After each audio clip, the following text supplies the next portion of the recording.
In the year 784, the city of Chang'an buzzes with excitement.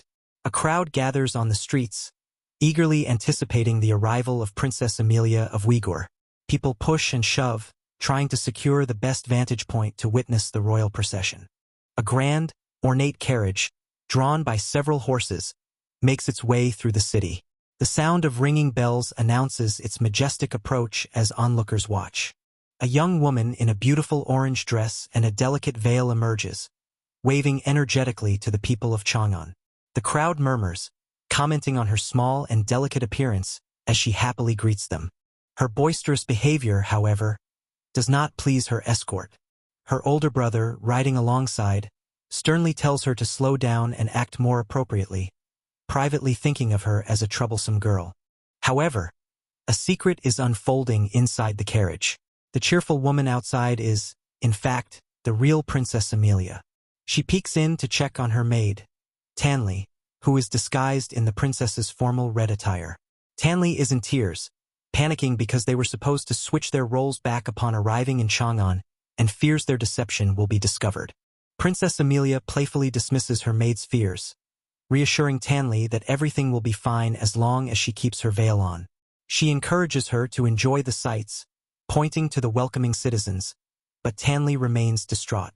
Tanley reminds her princess that their deception is a grave insult to the emperor, an offense punishable by death. Meanwhile, the crowd's initial curiosity sours into disapproval. Overhearing them gossip about the princess's graceless behavior and ill temper, Amelia's expression hardens. Her playful mood vanishing, Amelia leaps back toward the carriage. She sharply orders Tanley to sit straight, reminding her that the reputation of their entire country is at stake. The terrified maid can only sit rigidly in place. As the procession continues, a new danger emerges from the crowd. A cloaked assassin watches the carriage intently, pulling a sharp dagger from his sleeve and taking aim. Just as he is about to throw the weapon, a hand flashes out and seizes his wrist, forcing him to drop the dagger with a crack. The assassin looks up in shock to see a mysterious man with blue hair who has thwarted his attack. The assassin retreats, recognizing his opponent. He exclaims that the blue-haired man works for the powerful Lien family. The hero simply offers a confident smirk, his identity and motives still a mystery. The would-be assassin attempts to flee, but the mysterious blue-haired man is far too quick. Declaring that he isn't letting him go, the hero moves in a blur, stopping the killer in his tracks. The assassin freezes, terrified by his pursuer's incredible speed. The blue-haired man calmly places a hand on the assassin's shoulder, informing him that he won't be escaping until he answers a few questions. Meanwhile, the royal procession arrives at the massive gates of the Tang Imperial Palace. With a loud bang, the heavy wooden doors swing open, granting them entry into the formidable grounds. Inside the palace walls lies a breathtaking sight. A vast courtyard with magnificent architecture, elegant stone paths, and bridges. Autumn leaves drift gently in the wind under a clear blue sky. As they prepare to disembark, Princess Amelia gives her still panicked maid, Tanley, some last-minute instructions. She reassures the disguised girl to simply follow her lead and all will be well. Amelia insists that Tanley must keep her face covered at all times and only communicate by nodding or shaking her head, no matter who speaks to her. Amelia continues to coach the terrified maid, trying to instill some royal confidence in her. She commands Tanley to raise her head and puff out her chest with pride. However, Tanley despairs internally, thinking that as a simple maid, she possesses no such pride to display. High above the courtyard, the Emperor of Tang, Li Shi, waits for his guests. His expression is stern and imposing as he looks down upon the arriving delegation. A court official begins the formal introductions before the emperor. He presents Sa Wuti, the sending officer from Uyghur, and then introduces the two women. The real princess is announced as Miss Amala, while the disguised maid is presented as Peasant Donley, following the strict naming protocols of the court. Inside the grand throne room, the entire delegation bows deeply to pay their respects. From his elevated throne, the emperor acknowledges their gesture and instructs his courtiers to dispense with the formalities, preparing to officially receive his guests. Inside the throne room, the emperor addresses Princess Amelia, who is posing as the maid Amala. He shows concern for her after her long journey, but as he reaches for her, she drops into a deep, formal bow, thanking him for his kindness.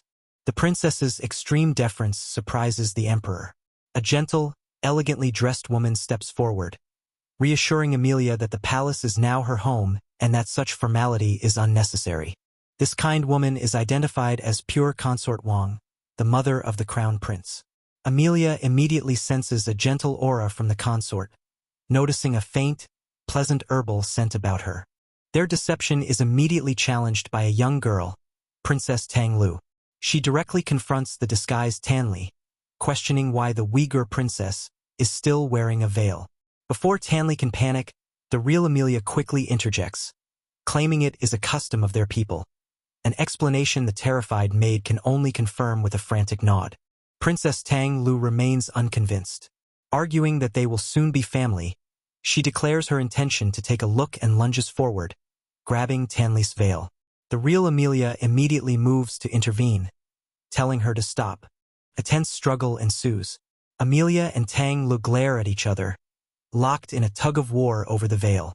Caught in the middle, the terrified Tanli is on the verge of tears as the two princesses refuse to back down. The commotion is cut short by the emperor's sharp command for Tang Lu to stop fooling around. After the two princesses reluctantly separate, he questions his daughter about the absence of her brother, pointing out that he should be present for such an important occasion. Tang Lu cheekily points to a group of other princes, but the emperor is not amused. He furiously clarifies that he is asking about her ninth brother, the man who is supposed to be greeting his own fiancée. He cannot believe his son would be absent at such a crucial moment. Princess Tang Lu reveals that her brother has gone to find the eldest son of the Sikong family. The news sends the emperor into a rage, infuriated that his son is prioritizing a friend over his betrothed. While an advisor tries to calm the monarch, the real Princess Amelia listens with intrigue, her curiosity piqued by this mysterious and elusive ninth prince. The scene shifts back to the man who thwarted the attack, Lien Shuying, the head of imperial security. He forcefully shoves the captured assassin into a room and slams the door shut. He immediately begins his interrogation, demanding to know how many accomplices were sent on the mission. Lien Shuying warns the silent captive that he has many ways to extract information and suggests the man cooperate if he wishes to keep his hand. He even dangles the possibility of healing the man's broken hand in exchange for satisfactory answers. When the assassin remains defiant, Shuying strikes, knocking off his hat. The assassin attempts a counterattack with a swift kick, but Shuying effortlessly catches his leg. Tightening his grip, he sternly cautions the man not to test his patience. With a powerful move, Shuying slams the assassin to the ground, knocking him unconscious. However, when he checks on the man, he discovers the assassin is not moving at all. A closer look reveals the man has committed suicide by biting his tongue. Frustrated that the captive chose death over speaking, Lien Shuying wonders what conspiracy is afoot. He searches the man's body and discovers a metal token with a unique engraving. The design strikes him as oddly familiar. Pushing back the man's hair, Shuying examines his face and eyes more closely. A look of sudden understanding crosses his face as he uncovers a critical clue about the assassin's identity. 2 hours later, back in the throne room, the emperor is losing his patience. He fumes over the fact that the ninth prince still has not returned, ranting about his son's disrespect for spending time with his friend Sikongzhen instead of attending to his duties. Consort Wang tries to calm him, gently reminding him of their waiting guests. Finally regaining his composure, the emperor officially announces a welcome dinner to celebrate the marriage alliance between Tang and Uyghur. He dismisses the delegation, telling them to rest before the evening's festivities. Privately, Consort Wang expresses her doubts that the prince will even attend, but an official reassures her he will be summoned. Princess Amelia and her maid Tanli are then led to a magnificent and luxurious bathhouse. They marvel at the large, ornate tub filled with steaming water and vibrant flower petals, prepared especially for them. Alongside the bath, a stunning array of exquisite golden jewelry and fine garments are laid out for their use. Both Amelia and Tanli are visibly impressed by the lavish display. A court etiquette instructor, Ren Si, explains that the clothes and jewelry were personally requested by Consort Wang. She further details that the bathwater consists of morning dew, and the petals were imported from Yunnan that same day. Overwhelmed by the opulence, Amelia can only think to herself that the Tang dynasty is incredibly wealthy. In the luxurious bathhouse, the senior court instructor, Ren Si, makes sharp eye contact with Princess Amelia. In a swift motion, she and her attendants surround the disguised maid, Tanli, intending to help her prepare for the bath. The sudden attention causes Tanli to gasp in alarm, her eyes wide with panic. The real princess, Amelia, immediately steps in to protect her friend. She stands defiantly before the court ladies and angrily demands to know what they are doing. Ren Si calmly explains that they are simply following protocol by helping the princess change. Amelia quickly dismisses them, stating that she will take care of the princess herself. The instructor protests, insisting that as an honored guest, the princess must be served by them. Amelia cleverly turns the instructor's words against her, questioning if forcing a guest to accept unwanted treatment is the Tang way of showing honor. Her sharp retort silences the court ladies, warning them that they risk angering the princess. Amelia convinces a defeated Ren Si to leave the room and wait outside. Once they are finally alone, both Amelia and Tanli collapse with a sigh of relief. Tanli complains about the incredible stress of the day and how difficult it was to remain silent for so long. Amelia simply smiles, glad that her maid can finally relax. Remarking that she hasn't had a proper bath since their journey began, Amelia gracefully unties her robes. She lets her garments fall to the floor, ready to enjoy the luxurious bath. With a joyful cry, Amelia leaps into the steaming, petal-filled water, creating a huge splash. The sudden noise startles Ren Si and the other attendants waiting outside the room. The maids call out in concern, asking what is happening inside. Amelia surfaces with a happy laugh, reassuring them that she is fine and is just enjoying the wonderful water. While the maids outside offer to come in and serve her, Amelia quickly forbids them from entering. She invites Tanli to join her, but the maid is still shaken. Tanli reminds Amelia of the close call with Princess Tang Lu, expressing her terror at almost being exposed. Amelia confidently reassures her, though her tone becomes somber as she admits this is her last chance to enjoy any freedom. Tanli reminds the princess of her own words, that peasants in times of war are the saddest people in the world. Amelia turns away, her expression growing serious. She agrees that their fate is sad, but explains that her own is sad in a different way. She then gazes at Tanli with a profound look, asking for her maid's thoughts on the matter. While relaxing in the bath, Princess Amelia voices her frustration about her fiancé. She questions the ninth prince's relationship with Sikongzhen, annoyed that he would neglect his own betrothed. Her maid, Tanli, playfully teases her for missing a man she has yet to meet, before reassuring her that a prince could not possibly fail to show up for someone so beautiful and smart. Amelia admits that despite her annoyance, she feels a little scared about meeting the prince. She jokingly suggests that Tanli should take her place at the dinner, which horrifies the maid. Seeing her friend's reaction, Amelia cracks her knuckles with a menacing grin before laughing it off, making it clear she won't force her. Meanwhile, Lien Shuying and his men arrive at the assassin's suspected hideout. Without hesitation, he kicks the gate open with a loud bang and commands his subordinates to search the entire compound immediately. The guards sweep through the property, finding the rooms eerily empty. Just as one group reports finding nothing suspicious, another guard urgently calls out to Shuying, having discovered something in one of the back rooms.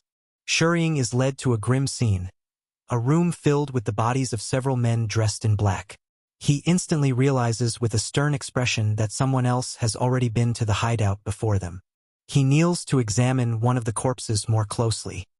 He observes that there are no other wounds on the body except for a single, precise hole in the forehead, concluding that all the men were killed instantly with one clean shot.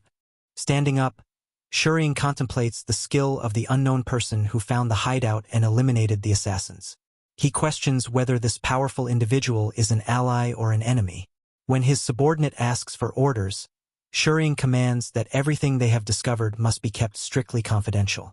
The scene returns to the palace, where the grand welcome dinner is underway. The hall is filled with music and elegant dancers performing for the emperor and his guests. Princess Amelia, now dressed in magnificent formal attire, enters the banquet hall. Her eyes scan the room, but she quickly notices that the seat of honor next to her, intended for the ninth prince, is still empty. Taking her place at the table, Amelia's displeasure grows. She angrily bites into a pastry, fuming over the blatant disrespect shown by her absent fiancé. However, her anger quickly vanishes as she tastes the food. Her eyes light up with delight as she discovers how delicious the pastry is. As she happily begins to eat, a sudden streak of blue lightning flashes just outside the hall. As Princess Amelia enjoys the delicious food, she turns her head and is surprised to see Princess Tang Lu smiling and giving her a playful wink from across the hall. The unexpected gesture catches Amelia completely off guard, causing her to spit out the pastry in her mouth. She begins to cough and choke, when a hand gently pats her on the back to help her recover. The hand belongs to Princess Tang Lu, who now stands beside her offering a cup of water. As Amelia looks up in shock, Tang Lu leans in with a menacing grin and whispers that she knows the truth. The energetic princess from the morning's procession was not Amelia, but her personal maid. Stunned by the revelation, Amelia tries to feign ignorance. She lets out a nervous laugh and claims she doesn't understand what Tang Lu is talking about. Tang Lu is not fooled. She explains that even though both women were veiled, she could tell the difference. However, she gently places a hand on Amelia's and reassures her not to worry, promising to keep her identity swap a secret. Tang Lu then takes a seat beside Amelia. The real maid, Tanli, approaches and asks what is happening. Amelia explains that Tang Lu has figured out their secret, and Tanli reveals that the Tang princess specifically requested to sit next to her, confirming this was a deliberate move to speak with her privately. When Tanli asks what they discussed, Amelia quickly changes the subject by offering her a delicious piece of food. Just then, the emperor approaches his daughter and once again demands to know where the ninth prince has gone. Before Tang Lu can finish her nervous excuse, a court attendant's voice rings through the hall, announcing the arrival of the ninth prince. The announcement captures everyone's attention, and Amelia turns to the entrance with a look of anticipation. A handsome man with long, dark hair and an aloof expression enters the banquet hall. Dressed in elegant blue and white robes, he walks with a confident and serious demeanor that commands the room. Amelia stares at the newcomer, a slight blush rising to her cheeks. She watches him walk in and wonders to herself if this impressive, handsome man is her future husband. As Princess Amelia watches the ninth prince, she notices her maid, Tanli, is completely captivated by his handsome appearance. Tanli's eyes turn into hearts, and she begins to drool, much to Amelia's annoyance. Tanli gushes that the prince is the best-looking man she has ever seen, even jokingly offering to marry him in Amelia's place. As she speaks, the prince approaches their table, and Amelia watches him nervously. However, the prince walks straight past her without a single glance. Amelia is left staring after him, stunned and feeling as if she were completely invisible to him. Her shock quickly turns to anger. Meanwhile, the emperor angrily confronts his son, Chenner, demanding to know why he was so late for such an important occasion. The prince calmly apologizes, explaining that he was delayed, and consort Wang gently intervenes to placate the emperor. To entertain the guests, an official introduces a troupe of famous dancers. The crowd murmurs in appreciation as the beautiful and varied performers begin their elegant dance. Amelia's irritation grows as she watches her fiancé. The prince appears completely focused on the performance, paying no attention to her at all. Feeling insulted and unimpressed, Amelia mutters that the dancers from her homeland are far superior. She slams her chopsticks down in frustration and abruptly stands up, declaring that she is bored. She instructs Tanli to inform her brother that she is stepping outside for a breather. Without waiting for a reply, she turns and walks out of the noisy banquet hall. Amelia wanders alone through a quiet, moonlit palace corridor, her expression thoughtful and distant as she seeks a moment of solitude. She pauses on a balcony, gazing up at the crescent moon. With a soft sigh, she notes that the stars look the same as they do back home and wonders about her parents. A wave of homesickness washing over her as she walks down into a garden. As Princess Amelia wanders through the palace garden, lost in thought, she fails to notice another person walking on the path. Distracted, she turns a corner and collides with him with a loud bang. She stumbles backward, covering her mouth in shock. As she looks up, she finds herself face to face with a handsome, gentle-looking man with long brown hair and striking blue eyes, who seems to have appeared out of nowhere in the moonlit garden. The man maintains a calm and composed expression, while Amelia remains stunned and flustered by the sudden encounter. The two stand for a moment in the tranquil garden, surrounded by lush greenery under the light of the crescent moon. The man breaks the silence, kindly asking if she is all right. Startled, Amelia immediately begins to apologize profusely, waving her hands and insisting that the collision was an accident. He smiles warmly, reassuring her that it's all right and asks if she was hurt in the fall. A bit surprised by his concern, Amelia puts on a brave face and cheerfully declares that she is perfectly fine. The man's gaze then falls on her unique attire, and he seems about to ask who she is. Thinking quickly, Amelia cuts him off and explains that she is a newly arrived maid from the Uyghur delegation. The man accepts her story and then offers her a sincere compliment, remarking that it's his first time meeting a lady from her homeland and that she is very pretty, which causes Amelia to blush. As they walk together, the man plucks a beautiful, vibrant red flower from a nearby bush, his movements graceful and thoughtful. He offers the flower to Amelia with a gentle smile. He comments that she has probably never seen this type of flower back in Uyghur. Amelia is taken aback, captivated by both the beautiful blossom and his kind gesture. Amelia accepts the red flower, holding it delicately. She gazes at its intricate petals and admits that she has never seen one like it before, a soft smile gracing her lips. The mysterious man in the garden smiles at Princess Amelia, telling her that the beautiful red flower is a perfect match for her. Flattered and delighted, Amelia laughs and thanks him, privately thinking that he has excellent taste. Amelia lifts the flower to her nose to enjoy its mild, pleasant fragrance. At that exact moment, a loud boom echoes through the garden as a firework shoots up into the night sky. The sudden, unexpected noise startles her, causing a powerful sneeze. The force of it sends the flower flying from her grasp, and it lands squarely on the front of the man's white robes.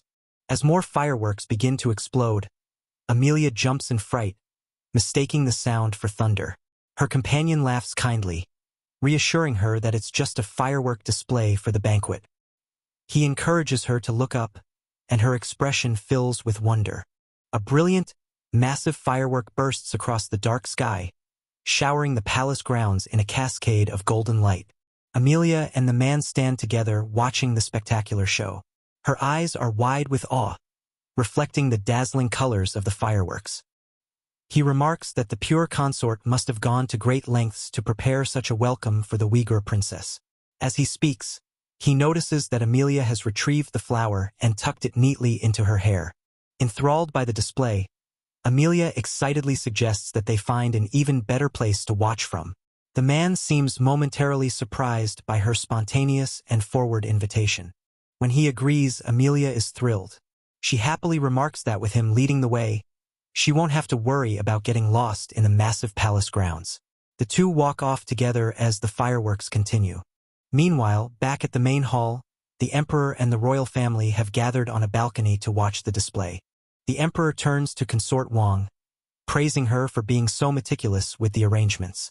She smiles, replying that her only wish is to make him happy.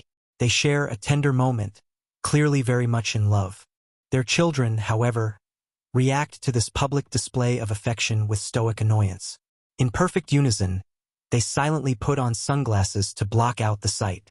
Taking advantage of the distraction, the ninth prince, Qianer, quietly sneaks away from the group. The mysterious man leads Princess Amelia to a beautiful pavilion by the water, where the view of the fireworks is even more spectacular. Amelia expresses her delight as they watch the vibrant explosions reflect on the lake's surface. They stand together at the railing, taking in the breathtaking sight. As sparks from the fireworks drift down like shooting stars, the man smiles, enjoying the moment with her. He playfully reaches out and pretends to catch one of the falling embers.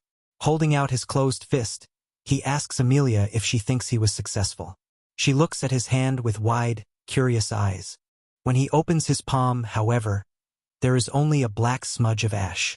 Amelia looks confused, asking why the spark disappeared. Her companion teases her, suggesting that it must have dropped to the floor because he failed to catch it properly. Amelia is not convinced by his explanation. Insisting that he didn't drop it, she challenges him by reaching out to catch a spark herself, determined to see the magic up close. With focused concentration, she cups her hands together, successfully catching a glowing ember as it falls from the sky. She excitedly tells him to take a look, but when she opens her hands, she is shocked to find only black smudges of ash on her palms. Confused, she wonders what happened to the beautiful light. Her companion gently explains that when the lights from the fireworks fall, they are left with only ashes. He then adds a thoughtful observation, remarking that fireworks are at their most beautiful while they are burning. Amelia gazes at the sky with a new perspective, understanding that the brilliant display is a fleeting moment of beauty born from flames. They sit together in comfortable silence, watching the end of the show. Amelia admits that she has never seen anything so beautiful, but after hearing his words, the magnificent sight now fills her with a touch of sadness. As they sit in the pavilion, Princess Amelia stretches out her leg. In a clumsy move, she accidentally steps on her companion's foot. She immediately panics, apologizing profusely as she flails her arms. Concerned, she asks if he is hurt, but he dramatically clutches his leg and claims that if she hadn't noticed his injury in time, he might have been permanently handicapped. Alarmed, she rushes to check on him. Just as she gets close, he pushes her away with a laugh, assuring her that he is fine. Amelia stares at him for a moment, then notices the smudges of firework ash on her forehead from when he pushed her. The man tries to stifle a laugh. Confused, Amelia asks what he is laughing at. He quickly denies it, but she can still hear his muffled giggles. She touches her face, wondering if there is something on it. Just as she is about to demand an answer, the sound of laughter distracts them. Turning around, she is surprised to see her fiancé, the ninth prince, walking towards their pavilion. The prince approaches with a stern expression, his presence immediately changing the atmosphere. Amelia looks on in stunned silence, completely surprised by his sudden appearance. The prince walks right past her, his eyes fixed on her companion. Amelia is shocked and flustered that her own fiancé doesn't seem to recognize her at all. The man she's been with, Sikong-jun, happily greets the prince. Amelia fumes silently as Sikong-jun explains that he met an interesting Uyghur lady while waiting and brought her to watch the fireworks. The prince complains about how much trouble he went through to find his friend, only to discover him enjoying the show with someone else. The prince then grabs Sikong-jun's wrist, telling him to come along. As he pulls his friend away, Sikong-jun calls back to Amelia with directions to the palace hall, warning her not to get lost. She is shocked when the prince refers to her as a dirty-looking maid. Furious at the insult, Amelia stomps her foot, angrily declaring that she is fair and beautiful. She fumes about the prince's complete lack of etiquette. A memory of her mother's advice to be wary of other women flashes through her mind, and she realizes that the prince is the real danger. A sudden realization dawns on her. The man called her companion Jun, and the two seemed very close. Recalling her mother's other warning, to be wary of good-looking men, she correctly deduces that the kind man she's been spending time with is none other than Sikong-jun. She decides that if her husband is going to spend all his time with a man, she can accept it if that man is Sikong-jun. Back in their temporary residence, Tanli is overwhelmed by the sheer volume of books on Tang marriage traditions she has to study. She complains about the convoluted rules, especially the one forbidding them from staying in the prince's household before the wedding. Princess Amelia, meanwhile, lies exhausted on her bed, dizzy from all the reading. Amelia sits up and opens a small wooden chest filled with familiar items from her homeland, a comforting sight in the unfamiliar palace. Tanli tearfully begs the princess not to make her memorize all the rules alone and suggests they split the work. Amelia looks up, surprised, asking if her maid is worried she will get dark circles from staying up all night. Amelia sighs dramatically, lamenting her fate, while Tanli wishes she could be the bride instead. The princess then asks her maid about her brother's whereabouts. Tanli explains that he is busy with ceremonial matters and will be staying with them until after the wedding. All the while, a cloaked figure stealthily crawls across the rooftops outside. Amelia is pleased to hear her brother will be staying. Tanli observes that the princess is missing home, noting that her calm demeanor during the journey was likely just a brave face for her brother's sake.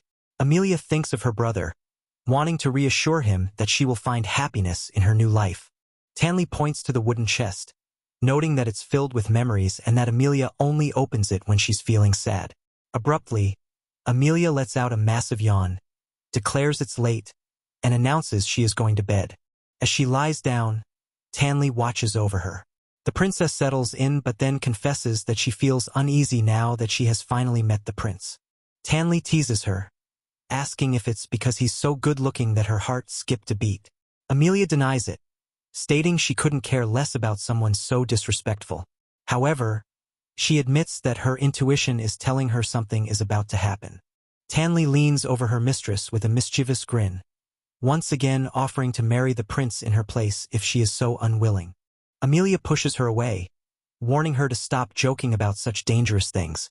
Tanley laughs it off and tells her to sleep, but the princess makes one last request. She will only sleep if Tanley sings her a traditional Uyghur song. As Tanley begins to sing a familiar lullaby, Amelia drifts off to sleep. The song tells a story of a fierce eagle who seeks shelter from an approaching storm. A dark, shadowy figure swoops past the window as the song concludes with a promise to always be remembered. The morning sun rises, and birds begin to chirp outside the window. Princess Amelia is already awake, lying in bed with a pensive expression, while her maid Tanley sleeps soundly beside her. An idea suddenly strikes Amelia. Realizing that her wedding tonight marks the end of her freedom, she decides to seize the opportunity for one last adventure. With a mischievous grin, she quietly slips out of bed, determined to explore the legendary Chang'an market on her own. Dressed and ready, Amelia tiptoes out of her residence. As she leaves, she passes a young man named Duque and his attendant, who are standing guard nearby. Duque watches her with a curious expression as she hurries away into the city. Full of excitement, Amelia runs towards the market district, joyfully announcing her arrival. She leaps through the air, eager to experience the most amazing market in the world. However, her excitement quickly fades as she lands and finds a very different scene than what she expected. The famous market is completely deserted. The streets are empty and silent. Amelia stands in confusion, wondering why the people of Chang'an are not open for business. Her hope is renewed when she spots a single man carrying buckets on a yoke walking down the street. She cheerfully runs up to the man, but is immediately hit by a foul odor. Covering her nose in disgust, she asks him what he is selling, only for him to bluntly inform her that he is carrying waste. Amelia recoils in horror and disgust. From a distance, Duque, who has been following her, quietly laughs at her unfortunate encounter. Still reeling, Amelia wanders through the silent city, questioning if she is lost. Her thoughts are interrupted by the loud, resonant clang of a massive bell. The sound of the bell echoes repeatedly through the empty streets and plazas. Amelia stands alone, looking around as the powerful ringing continues. As the sun climbs higher into the sky, the morning bell awakens the entire city. Flocks of birds take flight over the rooftops, and the new day in Chang'an officially begins. Confident that the morning bell signals the start of the day, Princess Amelia waits for the market to open. However, an hour passes, and the streets remain empty. Now starving and impatient, she wonders what is wrong with the people of Chang'an. Suddenly, a commotion erupts on the rooftops above. Two cloaked figures leap across the buildings, one chasing the other with deadly intent. One of them carries a small, mysterious blue bottle. Down below, Duque watches Amelia with concern as her stomach rumbles audibly.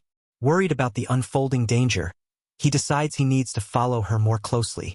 Just then, Amelia spots a single noodle stall that has opened for business. Overjoyed, she runs towards it, eagerly calling out to the owner to request a bowl of noodles. She sits down at the empty stall, where the owner is busy rolling dough. She impatiently repeats her order, explaining that she is starving and will take any kind of noodles. The stall owner, however, completely ignores her, continuing his work in silence. Duque appears beside her, explaining the local custom. He tells her that in Chang'an, businesses cannot open until the official market drum sounds, or they risk being punished. Amelia realizes she has misunderstood the stall owner's silence. Amelia thanks Duque for the information, explaining she is new to the city. He then asks why she came to this specific stall for noodles. Just as she is about to answer, he notices a group of soldier troops approaching, and his expression becomes serious. Duque stands up abruptly, making a quick excuse about having dropped his money pouch. When Amelia offers to help him look, he quickly dashes away.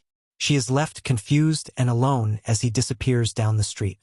Deciding to wait for the drum, Amelia tells the stall owner to remember her order. She rests her head on the table and dozes off. In a hidden room nearby, a masked subordinate reports to a mysterious figure, confirming that their target is here indeed. The mysterious figure, whose face is obscured, is being attended to by two women. He listens to the report and gives a simple command. Continue to follow their target, but do not engage with him for now.